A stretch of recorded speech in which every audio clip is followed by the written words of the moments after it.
हैं दोपहर के नंबर 1 डिबेट शो की। सवाल सबसे बड़ा यही है कि एल्विश यादव के लिए क्या आने वाले कुछ दिन मुश्किल भरे हो सकते हैं। क्या अब नोएडा पुलिस ने एल्विश पर शिकंजा कसने की शुरुआत कर दी? दरअसल आधी रात की पूछताछ में एल्विश यादव ने क्या बताया और क्या छुपाया, यह सवाल बहुत बड़ा है। नोएडा पुलिस एल्विश यादव से आज एक बार फिर से पूछताछ कर सकती है। इससे पहले कल आधी रात में एल्विश यादव से नोएडा के सेक्टर 20 के थाने में पूछताछ हुई। एल्विश से करीब 2 घंटे पूछताछ हुई और पुलिस ने इसके बाद कई सवाल दागे। इस बीच एल्विश यादव को लेकर एक और बड़ा खुलासा हुआ। साल 2021 में एल्विश यादव पर समीर नाम के यूट्यूबर को अपने फैंस के जरिए धमकाने का आरोप लग रहा है। आज इसी मुद्दे पर बहस करेंगे, लेकिन सबसे पहले आपको एक रिपोर्ट दिखाते हैं।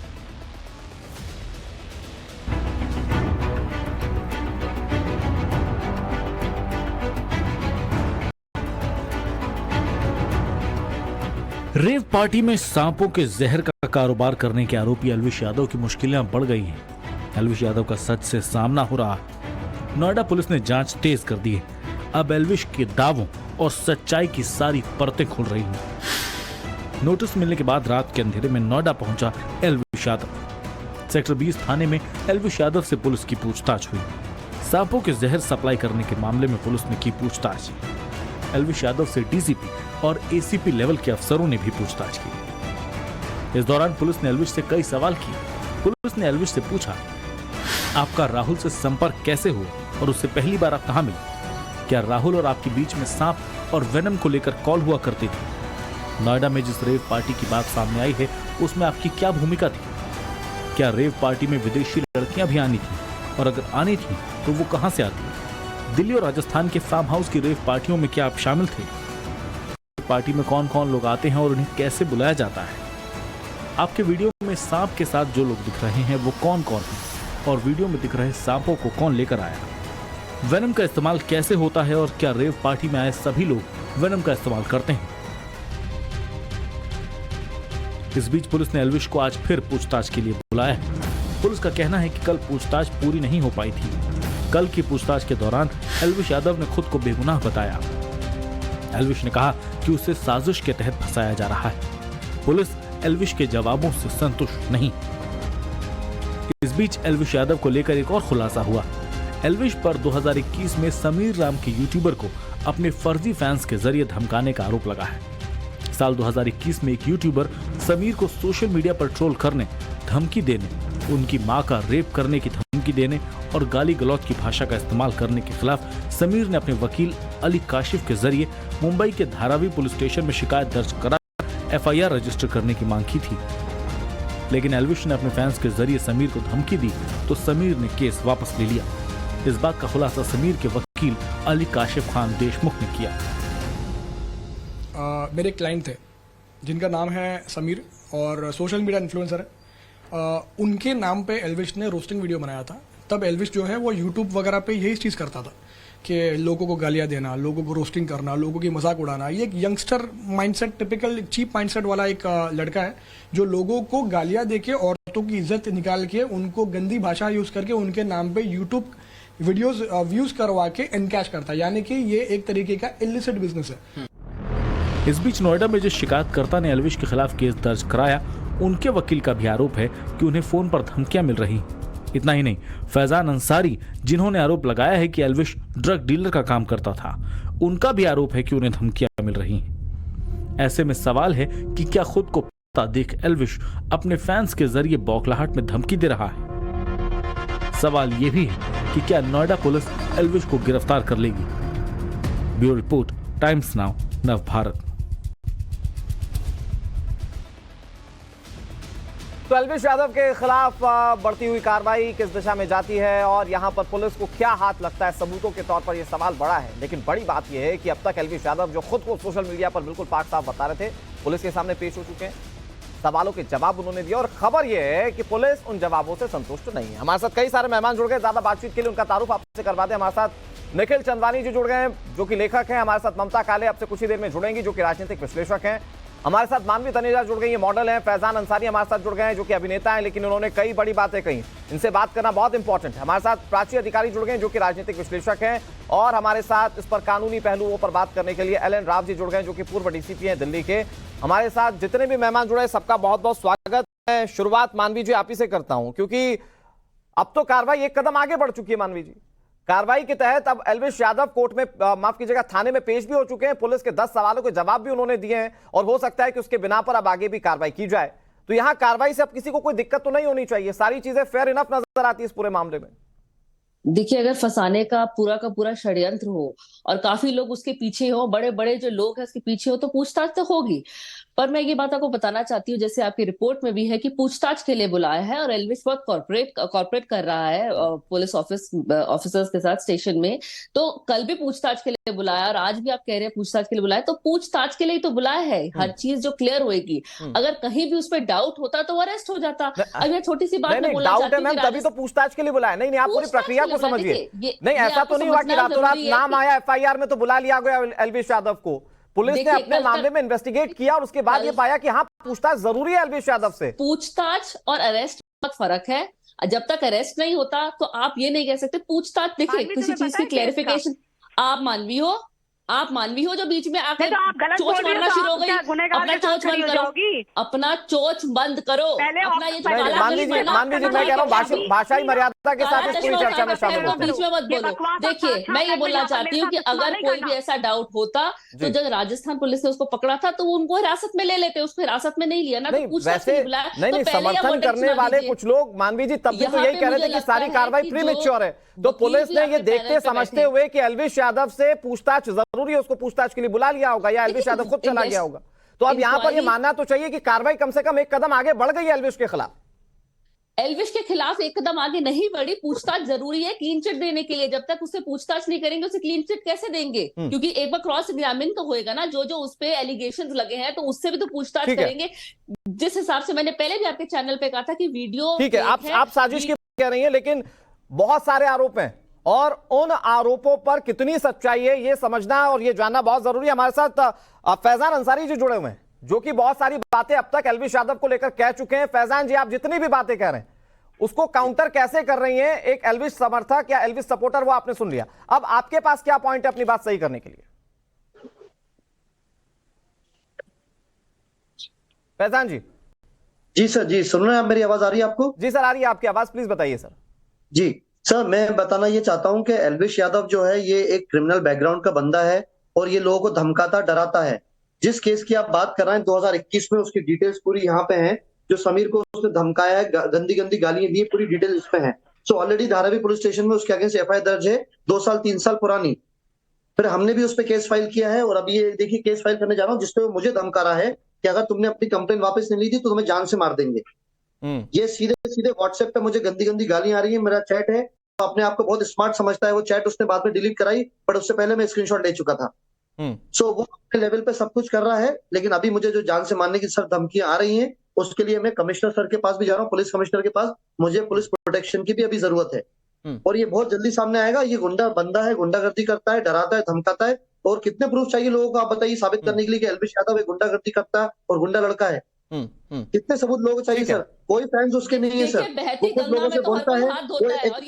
मैडम एक मिनट मुझे खत्म करने दीजिए प्लीज, पहले मुझे खत्म करने दीजिए, पहले मुझे बोलिए। मैडम ऐसा नहीं है, वो उसके कोई फैंस नहीं है। और आप भी धो रहे हैं, और जहाँ की आप बात रोस्ट वीडियो की कर रहे हैं, तो क्या पहला यूट्यूबर एल्विश यादव के कोई फैंस नहीं है। मैडम सुनिए मेरी बात प्लीज आप। एल्विश यादव के कोई फैंस नहीं है। एल्विश यादव एक यूट्यूबर है, अपने दोस्तों को बोलता है कि फैजान अंसारी के खिलाफ बोलो, इनके खिलाफ बोलो, उनके खिलाफ बोलो, और वो सब वीडियो बनाते हैं 2 मिनट में। सिर्फ ये काम है। अच्छा फैजान भाई, एक बात और बताइए, क्योंकि जो एल्विश आर्मी, जो खुद अपने आप को एल्विश आर्मी क्लेम करती है, वो ये सवाल पूछती है सोशल मीडिया पर भी कि सबूत हैं क्या आपके पास? अगर आपसे पुलिस ने सबूतों के बारे में बात की तो क्या कहेंगे? नहीं है, एल्विश यादव से बड़ा डरपोक आदमी मैंने देखा नहीं है। वो सिर्फ लोगों को डराता है और अपने कमजोर से डराता है। नहीं, लेकिन सबूतों के साथ ये आपको प्रूफ करना होगा, अपनी बातों को सबूतों के साथ पुलिस के सामने रखना होगा। सर मैं कह रहा हूँ सर, मुझे सिर्फ धमका रहा है, मेरा कुछ बिगाड़ नहीं सकता, यही तो सर प्रूफ है। और मैं आज कमिश्नर सर के पास भी जा रहा हूँ इसीलिए कि मुझे जान से मारने की धमकी दी जा रही है। और मैं पूरे नेशनल चैनल पे कहना चाहता हूँ, अगर मुझे कुछ भी खरोच आती है फैजान अंसारी को, तो उसकी पूरी जिम्मेदारी एल्विश यादव की होगी। और एल्विश यादव, मैं आपको बताऊं, अगर वो मुझे फोन करके बोल रहा है व्हाट्सएप कॉल पे, जानबूझ के कॉल रिकॉर्ड नहीं हो कि अगर केस वापस नहीं लिया तो आपको गोली मार दी जाएगी, जान चली जाएगी, इसका क्लियर मतलब है कि वो केस में इन्वॉल्व है सर। और कैसे प्रूफ चाहिए इंडिया को, ये बताइए सर। अभी ये जब ये पूरा घटनाक्रम सामने आ रहा है तो एल्विश यादव ने आपको व्हाट्सएप कॉल की है? जी सर। मतलब आपने WhatsApp कॉल आपने किया, जो जिसका नंबर जो अगले 1 घंटे जो में वेनम मुंबई कमिश्नर के जो पास, वेनम मुंबई को पुलिस के लेकर, पास सांपों के विष को लेकर जो सारी तस्करी हो रही थी, उसको लेकर अपनी जब शिकायतें दर्ज करवाई तो उसके बाद अखिलेश यादव ने आपको धमकी दी व्हाट्सएप कॉल पर, आप ये कह रहे हैं? पता लग गया था सर, उसको पता लग गया था हरियाणा जो भी उसका एरिया है, उसके अलावा मुंबई महाराष्ट्र में वो कुछ नहीं कर सकता, यहाँ का कानून अलग है, यहाँ का बहुत स्ट्रिक्ट कानून है। उसे पता लग गया था कि फैजान अंसारी नाम का बंदा उसके पीछे अब लग गया है, उसका बचना मुश्किल है। तो उसने ये वाली चाल चली कि डरा है, लेकिन उसको पता नहीं सर के पांचों उंगली बराबर नहीं होती। मैं उन लोगों में से नहीं हूँ कि उसकी धमकियों से डर जाऊं। ठीक है, मैं पुलिस प्रोटेक्शन मांग रहा हूँ क्योंकि मेरे लॉयर ने मुझे बताया कि आप जाके पुलिस ठीक है प्रोटेक्शन फैजान भाई, लीजिए, आप बने रहिए, आपसे बात करना बहुत इंटरेस्टिंग है। चूंकि आप सीधे तौर पर आरोप लगा रहे, तो उन आरोपों पर भी बात लगातार होगी। लेकिन ममता काली जी भी हमारे साथ जुड़ गए बतौर राजनीतिक विश्लेषक। ममता जी, मुझे लगता है अगर फेयर ग्राउंड पर देखें तो कार्रवाई को लेकर तो हर किसी को सपोर्ट करना चाहिए, लेकिन यहां पर कुछ लोग ऐसे भी निकलकर सामने आए जो वो सांप वाली पार्टी को लेकर भी बात नहीं कर रहे, बल्कि ये भी बता रहे हैं कि एल्विश यादव कैसे लोगों को डराता धमकाता भी है। एक वकील साहब ने तो इस बात का भी क्लेम किया कि जो अब तक सोशल मीडिया पर उसे लोग सपोर्ट कर रहे हैं वो वोट भी हो सकते हैं, वो जानबूझकर करवाए गए हो सकते हैं। अनुराग जी धन्यवाद। देखिए ऐसा है, ये जो विषय है सबसे पहले तो मैटर सब जुडिस है, ये हम सब जानते हैं। अब जहां तक एल्विश यादव का सवाल है और मेरा पॉइंट ऑफ व्यू है, मुझे लगता है कि एल्विश यादव को एक साजिश में फंसाया जा रहा है। क्यों? क्योंकि एल्विश यादव ने प्रसिद्धि पाई है, एक मध्यम वर्ग का परिवार का लड़का है, मेहनत कर रहा है, मेहनत करके वो यहां तक पहुंचा है। 2-3 टेक्निकल चीजें जो हमें समझनी पड़ेगी। पहली जरूरी बात, क्या एल्विश यादव उस दिन उस पार्टी में मौजूद था? क्या जो सपेरों का परिवार है वो लगातार ये बोल रहा है कि हम नहीं जानते एल्विश यादव को, हमें नहीं मालूम कि एल्विश यादव का नाम इन सब चीजों में कैसे आ रहा है, क्यों लिया जा रहा है एल्विश यादव का नाम, ये चीजें भी वो बोल रहे हैं। उसके साथ साथ जिस प्रकार से कोटा में राजस्थान के अंदर एल्विश यादव के ऊपर चीजें निकाली गई कि वो नाका देख करके भाग रहा था, पुलिस ने पकड़ा, नोएडा की पुलिस निकल गई, उसकी गिरफ्तारी होने वाली, ऐसा कुछ भी नहीं हुआ था। एल्विश वहां पे रुका था जैसे बाकी लोग रुके थे। उससे लेकिन मैम सच्चाई तो ये कि रात में 2 बजे पूछताछ हुई एल्विश यादव से। एल्विश खुद से कह रहा है, अनुराग, एल्विश खुद से कह रहा है कि जो भी इन्वेस्टिगेशन होगी उसमें मैं, ममता जी मैं आपके पास आ रहा हूं, बहुत जल्दी से एक छोटा सा रिएक्शन, बहुत जल्दी से फैजान भाई एक छोटा सा रिएक्शन। लोग कह रहे हैं साजिश है, ये जानबूझकर फंसाया जा रहा है क्योंकि बहुत प्रसिद्ध है एल्विश यादव। नहीं सर, ये दुनिया के सामने एल्विश यादव गुंडागर्दी करता आया है। बिग बॉस के शो में ओटीटी में अगर आप देखेंगे, वहां भी लोगों को डराता था कि तुझे तो बाहर देख लूंगा तुझे, क्योंकि बिग बॉस के शो में कोई भी एल्विश को कॉम्पिटिट करने वाला नहीं था। एल्विश एक स्ट्रॉन्ग कैंडिडेट था वहां पे, उससे सब नीचे के लेवल के लोगों को लिया था, तो कोई उसको जवाब दे नहीं पा रहा था। आप अगर बार बार देखेंगे आगे उस वीडियोस को तो बार बार लोगों को धमकाता था, डराता था। मैडम बार बार वो लोगों को धमकाता था कि बाहर तुम्हें देख लेंगे। आज फैजान अंसारी बाहर है, मुझे देखे आके यहाँ पे। नहीं, वो सिर्फ बोलता है मैम, मेरा कहने का मतलब ये है वो सिर्फ डराता है मैम, और कुछ नहीं कर सकता। उसको मालूम था शो के अंदर बोलने में कुछ नहीं होता कि बोल दो कि तुम्हें हम बाहर देख लेंगे। आज मैं बाहर हूँ, मुझे देखे यहाँ पे, अगर उसमें हिम्मत है तो। पहले नहीं डराया उसने आपको, अब आप उसको डरा दिया। अरे 2021 में ऑलरेडी उसके अगेंस्ट FIR दर्ज है, मतलब कोई मैम किस शरीफ आदमी की FIR होती है क्या? किसी शरीफ आदमी की ठीक है, मैं आ रहा हूं फैजान भाई, आ रहा हूं आपके पास। मानवी मैं आपके पास आ रहा हूं। प्राची अधिकारी जी, ये जिस तरह से पूरा सीक्वेंस बनता हुआ दिख रहा है कि पहले तो आरोप लगे, आरोप के बाद कुछ लोग समर्थन में, कुछ लोग विरोध में, लेकिन जो लोग विरोध में हैं और जो लोग समर्थन में, ऐसी क्या वजह है कि विरोध करने वाले विरोध कर रहे हैं और समर्थन करने वाले समर्थन कर रहे हैं? क्या फैक्चुअल ग्राउंड पर पॉइंट क्या है आप लोगों के पास? देखिए, सबसे बड़ी बात ये होती है ना, फैक्ट्स पे बात होनी चाहिए। कुछ धाराएं ऐसी होती है, जैसे कल कानून के जानकार भी बता रहे थे, जो रिटायर्ड ऑफिसर्स थे, कुछ धाराएं ऐसी होती है जिसमें आपको गिरफ्तारी के लिए कहा नहीं जाता ना, समन भेजा जाता है, उसमें सीधे पूछताछ के लिए बुला लिया जाता है, गिरफ्तार कर लिया जाता है। और दूसरी बात, अगर कोई गलत नहीं है तो वो वीडियोस बना के, मैं अगर एल्विस को मेरी एडवाइस हो तो मैं तो सिर्फ इतना कहूंगी कि एल्विस देखो, सब पसंद करते हैं तुमको, सीधे आओ सामने, वीडियोस बना के कोई फायदा नहीं है। जाओ थाने में जाओ, वहां बातचीत करो, वहां पर अपना पक्ष रखो। इस तरह की बात करने से कोई फायदा नहीं है कि आप कैमरे में आ रहे हैं सिंपैथी लूटने के लिए। नहीं, आपको जनता ने अगर स्टार बनाया है तो जनता ही बनाती है, जनता ही बिगाड़ सकती है, लेकिन किसी का हक नहीं बनना चाहिए। कोई अगर फैक्ट होते हैं, मेरी आवाज सुन रही है? अगर आपकी परिस्थिति है, एक मिनट चुप रहिए मैम, उसका कोई इसको पसंद नहीं करता है। अगर मैं अभी 200 लोगों को मैम 200 लोगों को मैं अपने दोस्त बना दूं, उनसे अपनी तारीफ कराऊं, तो वो काम एल्विश यादव का है। अगर 200 लोगों को बोलूं कि ये फॉर एग्जाम्पल इनका नाम आशीष है या इनका नाम अरुण है, अगर मैं अपने 200-400 दोस्त बना लूं, मैं मक्का के छोटे गाँव में रहता हूँ, गाँव में छोटे गाँव में घर में रहता हूँ, मेरे 200 दोस्त हैं, मैं उनसे बोलूंगा फॉर एग्जाम्पल इसका नाम आशीष है, फॉर एग्जाम्पल। नहीं प्राची जी, आपकी आवाज आ रही है, ठीक है, आप फेयर ग्राउंड पर बात करिए। फैजान भाई अपने, आप हमें बुलाते हैं और नहीं प्राची जी, प्राची जी प्लीज प्लीज मेरी बात तो सुन लीजिए। प्राची जी मैं आऊंगा आपके पास, आपकी बात को बहुत क्लियर और लाउड सुना गया, सभी दर्शकों ने देखा आपको, ऐसा नहीं कि आपको कम मौका दे रहे हैं। मैं सभी मेहमानों के पास चला हूं, फिर वापस आपके पास आऊंगा। मैं बहुत जल्दी से एलन राव सर मैं आपके पास आता हूं। जब इस तरह की कार्रवाइयां होती है बहुत सारे शक शुबा हो सकते हैं, हो सकता है फैंस का अपना सेंटिमेंट्स हो सकता है फैंस के अपने अपने तरीके से अडॉप्ट करने की चीजें तरीका अलग हो, लेकिन कानूनी तौर पर मुझे आप अगर समझाएं कि ये कानूनी तौर पर कितने स्ट्रॉन्ग बेस के बाद पुलिस इस तरह से हाई प्रोफाइल केसेस में किसी एक्यूज को बुलाती है, और उसके बाद रातों में जब आता है कोई, उससे अगर 10 सवाल दागे जाएं, पुलिस ये जब करती है तो ये किस ग्राउंड पर करती है, उसके बाद किस तरह की कार्रवाई की संभावना है? केस को इन्फ्लुएंस कर सकता है। देखिए अनुराग जी, ये जो इन्वेस्टिगेशन है एक इन्वेस्टिगेशन साइंस है, और जो नॉर्म्स हमारे कानून और कायदे के हिसाब से इन्वेस्टिगेशन की जाती है, जो हमारा आईपीसी सीआरपीसी के अंतर्गत, इसमें कोई किसी की भावनाओं से या किसी का कौन किसका प्रेमी है कौन नहीं है, कौन इसको चाहता है कौन नहीं चाहता, उस पर कोई बात नहीं होती है। सिर्फ और सिर्फ इसके ऊपर बात होती है एल्विस यादव के खिलाफ क्या एलिगेशन को साबित करने के लिए क्या सबूत हैं। उन सबूतों को देखने के बाद जब लगता है पुलिस को कि अब इसको पूछताछ करने के लिए बुलाना चाहिए, तो बुलाया गया है। और मैं समझता हूँ जो क्वेरीज हैं, जो क्वेश्चंस हैं, जो जिसको कहते हैं इंटरोगेशन, जिसे कहते हैं इंटरोगेशन भी एक साइंस है, उस हिसाब से उसको इंटरोगेट करते हैं, क्लैरिफाई करते हैं कि जो आपके एलिगेशन से आपको उसके बारे में क्या कहना है, उसके बारे में कॉन्ट्ररी बात करनी है आपने, वो सारी बात करने के बाद में पुलिस किसी नतीजे पे पहुंचती है कि वो एलिगेशंस हैं। ठीक है सर, वो क्या सच मतलब हैं, ये झूठे हैं। चीजें मुझे लगता है मानवी जी और हमारे जितने भी पैनलिस्ट हैं ये बात तो समझ ही गए होंगे कि ये जो चीजें होती हैं ये हवा हवाई नहीं होती, इसके पीछे एक मजबूत आधार होता है जिसके बाद पुलिस अपने इन्वेस्टिगेशन को आगे बढ़ाती है। हाँ, यहां पर किसी को कल्प्रिट घोषित नहीं किया जा सकता, ये बात भी बहुत क्लियर है। बहुत छोटे से ब्रेक के लिए सबसे बड़ी खबर यह है कि एल्विस यादव पुलिस के सामने पेश हुए, तो 2 बजे उनकी पेशी हुई पुलिस के सामने। पुलिस ने तकरीबन 10 सवाल पूछे, और खबर यह है कि एल्विस यादव ने जो सवालों के जवाब दिए उससे पुलिस असंतुष्ट है। एक बार फिर से उन्हें पूछताछ के लिए बुलाया जा सकता है। हमारे साथ मेहमानों का एक बड़ा पैनल मौजूद है। मैं बहुत जल्दी से मानवी जी आपके पास आता हूं, क्योंकि कानूनी कार्रवाई जो होती है उसको बहुत क्लियर शब्दों में एलन राव सर ने बताया कि ये ऐसे ही नहीं हो सकती, इसके पीछे एक बड़ा आधार होता है।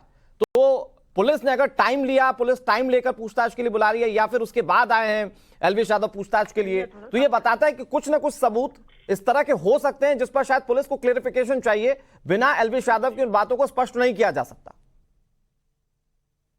मैं शुरू से ही बात बताती हूँ, शायद मुझे लगता है पैनल में कई लोग हैं उनको नहीं ये जानकारी है। पहली बात तो ये जो सारा का सारा मैटर स्टार्ट हुआ उसमें था कि ये वीडियो जो है वो एल्विस यादव की किसी पार्टी की है, पार्टी हुई नहीं। पुलिस ने कहीं ना कहीं बहुत जल्दबाजी कर दी एफआईआर करने में, और बहुत जल्दबाजी एक नतीजे पे आ गए कि एल्विस यादव हो सकता है। शाम तक एक वो यूटर्न लेकर के आ गए कि नहीं, एल्विस यादव से हमें लगा तो हम पूछताछ के लिए बुलाएंगे। और उसी के चलते जो अब ये कोटा में एल्विस को पकड़ा गया, जो पकड़ा नहीं ऐसे पुलिस ने पकड़ा, और फिर यूपी पुलिस से वेरीफाई किया तो उन्होंने कहा कि नहीं उसको आप छोड़ दीजिए, उसको अरे प्राची जी मुझे बोलने दीजिए, उसको छोड़ दीजिए। तो आप ये देखिए जब उसको इन्वेस्टिगेशन के लिए बुला रहे हैं तो वहां पे ठीक है, पुलिस की कार्रवाई को लेकर प्राची अधिकारी कुछ कह रही हैं। प्राची प्लीज। नहीं देखिए, ये मानवी जो है ना, ये अनाप शनाप बातें करने के लिए माहिर हैं, और ये सबको कहती है बहती गंगा में, तो ये भी बहुत बहती गंगा में हाथ धोती। पहली बात ये कि एल्विस यादव का स्टिंग ऑपरेशन चलाया जाता है। सटअप मानवी, एक मिनट चुप रहना, बिल्कुल बोलना नहीं, तुम्हें कुछ जानकारी नहीं है, तुम बोलते रहती हो और टोकते रहती हो लोगों को। प्लीज फैक्ट पे आओ, फैक्ट पे।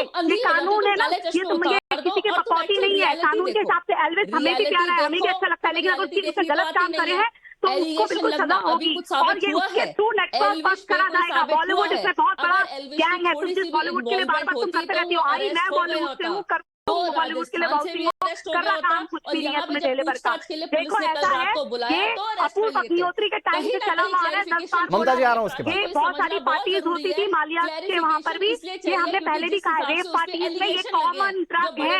मैं इस इंडस्ट्री से आती हूँ, I know very well. Cobra के फाइट क्या होता है, एक्सट्रीम पहले आप हैशीश पीते हो, उसके बाद कोकेन, उसके बाद और बड़ा, उसके बाद और बड़ा।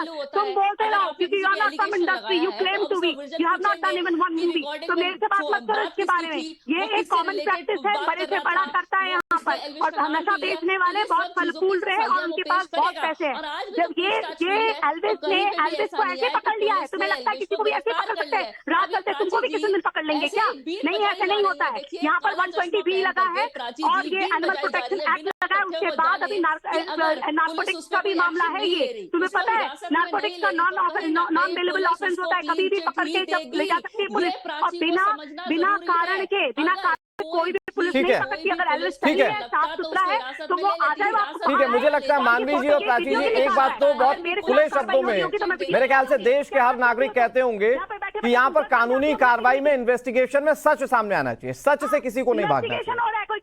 देखिए, ये बात तो तय है ना कि अगर उसको गिरफ्तार नहीं किया तो कहीं ना कहीं पुलिस उसको क्लीन चिट देना। लेकिन अभी इन्वेस्टिगेशन की गुंजाइश तो है ममता काले जी, लेकिन अभी अगर गिरफ्तारी नहीं हुई तो इन्वेस्टिगेशन के बाद अभी गुंजाइश बहुत सारी है। हो सकता है बिल्कुल क्लीन चिट मिल जाए, हो सकता है इसके बाद कई ऐसे सबूत मिल जाए जिसके बाद कार्रवाई हो एल्विस यादव पर। ममता काले प्लीज। जी अनुराग जी, मैं बोलूं? ये ठीक है प्राची जी, मैं आ रहा हूं आपके पास। ममता काले कुछ कह रही हैं जी। धन्यवाद। देखिए अनुराग जी, देखिए जो आपने इन्वेस्टिगेशन की बात बोली है वो सही बोली है।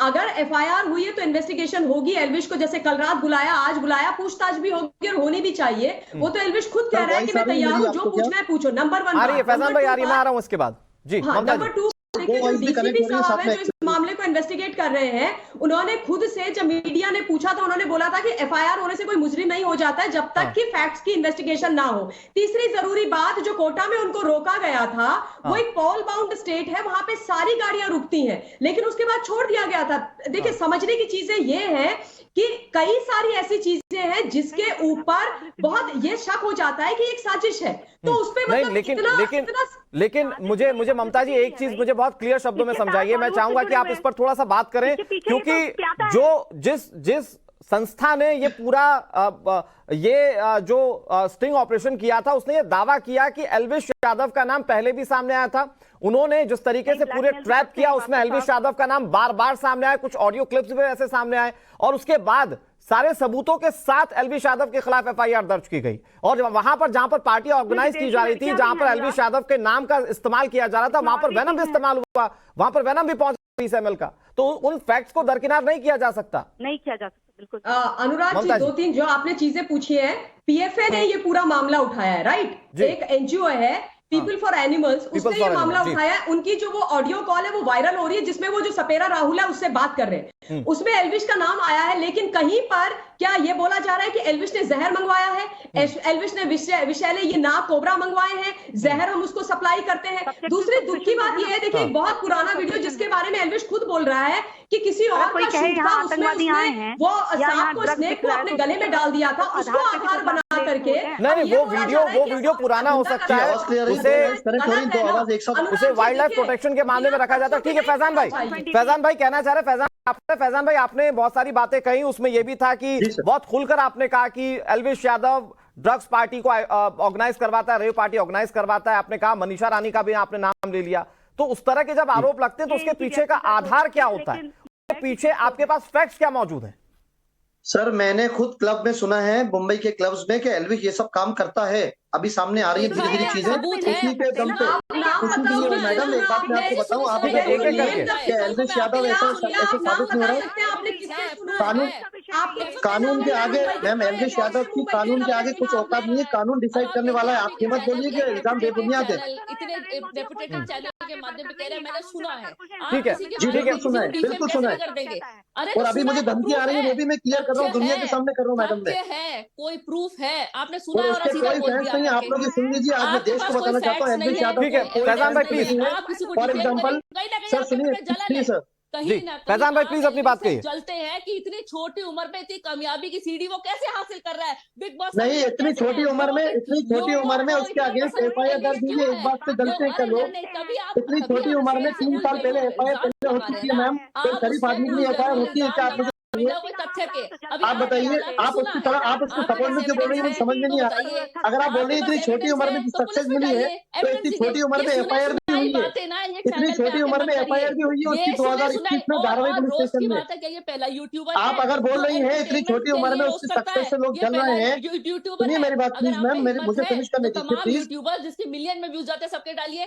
सबके करिए ना कंप्लेंट। आप बोल रहे हैं इतनी छोटी उम्र में सक्सेस मिली है, इतनी छोटी उम्र में किसी की एफआईआर होती है क्या मैडम? आप मुझे बताइए, किसी डॉक्टर की, इंजीनियर की एफआईआर होती है क्या? किसी शरीफ आदमी की एफआईआर होती है क्या? इसका मतलब क्लियर मेंशन है कि वो सालों से लोगों को डराता धमकाता आ रहा है, और आज उसकी पोल खुल रही है तो उसके चाहने वालों को जलन हो रही है, उसके चाहने वालों को मिर्ची लग रही है। आज जब दुनिया के सामने सच्चाई आ रही है, लोगों को धमका रहा है, कुछ लोग धमकी से डरते हैं, कुछ लोग धमकी से नहीं डरते। नहीं फैजान भाई, लेकिन इसमें इंटरेस्टिंग बात यह है कि अगर आप सवाल उठा रहे हैं और अगर आप किसी तरह से फैक्ट्स पेश नहीं कर रहे हैं, तो कुछ लोग आप ही लोगों को लेकर ये कह रहे हैं कि आप जैसे लोग साजिश कर रहे हैं एलविश यादव को फंसाने के लिए। सर क्यों साजिश कर रहा हूँ? मेरी तो एलविश से कोई दोस्ती नहीं है, मेरी कोई दुश्मनी पर्सनल नहीं है। जो सच है मैं दुनिया के सामने ला रहा हूँ, और मुझे कॉल करके फिर क्यों धमकी दी जा रही है कि केस वापस लो, नहीं तो तुम्हें गोली मार देंगे। ये क्यों बोला जा रहा है, आप मुझे बताइए। इसका मतलब सच्चाई सामने वाला मुंबई में एक ही व्यक्ति है, उसका नाम है फैजान अंसारी। उसकी आवाज को ठीक है फैजान भाई, रांची अधिकारी कुछ बता रही है। रांची प्लीज। हाँ जी, देखिए मैं एक बात कहना चाहती हूँ एल्विस जी। देखिए एल्विस के पास हो सकता है पैसा हो, पर उतना पैसा नहीं है जितना बॉलीवुड में है। और ये जो वेनम है ना, इसकी डिमांड बहुत है। 2 मुआ सांप 6 लाख में बिकता है वो, जो कि बहुत कम है एल्विस के लिए। वो सांप नहीं बेचेगा, जो उसका वेनम है उसका इतना सा जो मैडम एल्विस की कानून के आगे किसी की कुछ औकात नहीं है, कानून सबसे बड़ा है। आप बार बार एल्विस का इतना सपोर्ट मत करिए, आप बार बार एल्विस को आसमान में मत बिठाइए।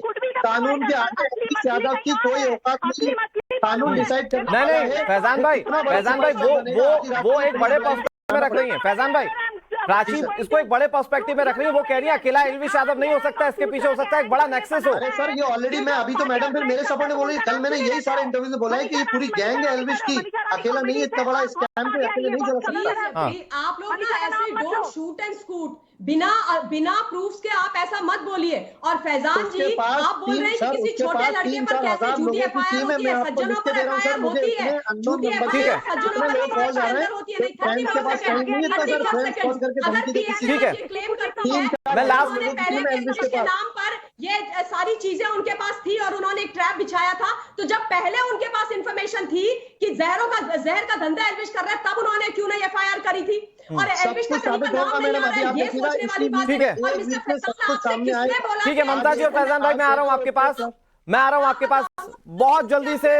मैं एक छोटा सा रिएक्शन एलन राव सर आपसे ले लेता हूं, क्योंकि जो इंटरोगेशन हुई है उस इंटरोगेशन में एक सबसे इंपॉर्टेंट कड़ी थी, वो राहुल जिससे पकड़ा गया। बताया जा रहा है राहुल वॉज द पर्सन जो कि ब्रिज था उस एक एनजीओ के, वो एक संस्था के बीच में और एलविश यादव के बीच में। तो आपको क्या लगता है सर ये इंट्रोगेशन कितनी इंपॉर्टेंट है? क्योंकि कल भी जो एलविश यादव से पूछताछ हुई उसमें राहुल सेंटर पॉइंट था, उसी के इर्द गिर्द तमाम सवाल थे पुलिस के। तो ये कितनी बड़ी कड़ी हो सकता है इस इंट्रोगेशन में एलविश यादव के मामले में?